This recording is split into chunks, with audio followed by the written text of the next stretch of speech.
দর্শক, জুমার নামাজের পূর্বে বাইতুল মুকাররম রণক্ষেত্রে পরিণত হয়। এ সময় দুই গ্রুপের সংঘর্ষে হাতাহাতি হয় পাহাড়ে। দর্শকের মূল কারণ হলো গত 31শে মার্চ 2022-এ স্বৈরাচারী হাসিনা তার পোষা দালাল রুহুল আমিনকে সেখানে খতিবের দায়িত্ব নিযুক্ত করেন।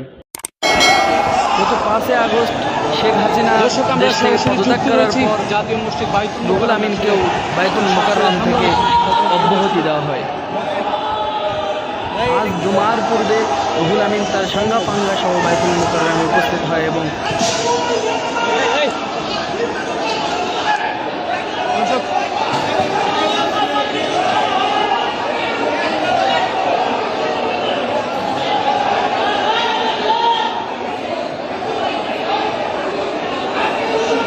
দর্শক সরাসরি যুক্ত রয়েছে বাইতুল মুকাররম মসজিদে। আসলে এখানে হামলা হচ্ছে সাধারণ মুসল্লিদের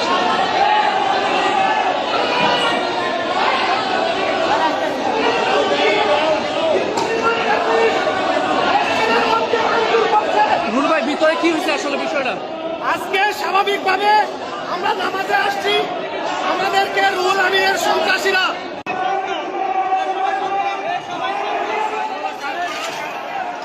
দর্শক এখানে আসলে কাজ আসলে বাইতুল মুকাররম মসজিদে আসলে গ্লাসগুলো আসলে যেগুলো দেখাচ্ছে আসলে গ্লাসগুলো এভাবে ভেঙে রয়েছে। দর্শক দেখতেই পাচ্ছেন আসলে এখানে রক্তাক্ত মসজিদ, আসলে রক্তাক্ত মসজিদের মধ্যে আসলে সাধারণ মুসল্লিদের আসলে রক্ত বাইতুল মুকাররম মসজিদের ফ্লোরে আসলে যেমনটি আমরা দেখছিলাম। দর্শক রক্তাক্ত হয়ে রয়েছে বাইতুল মুকাররম মসজিদ। সাধারণ মুসল্লিদের উপর আসলে মুফতি রুহুল আমিনের অনুসারীরা আসলে হামলা চালিয়েছে।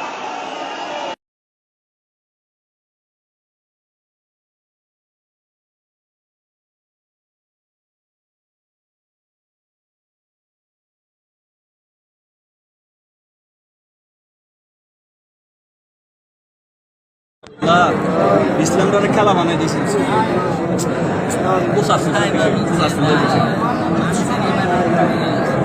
আজকে আমাদের মুসলমানরা মার খেয়ে দিছে এগুলোর জন্য। ওরা আবার একে মারবে ওনাকে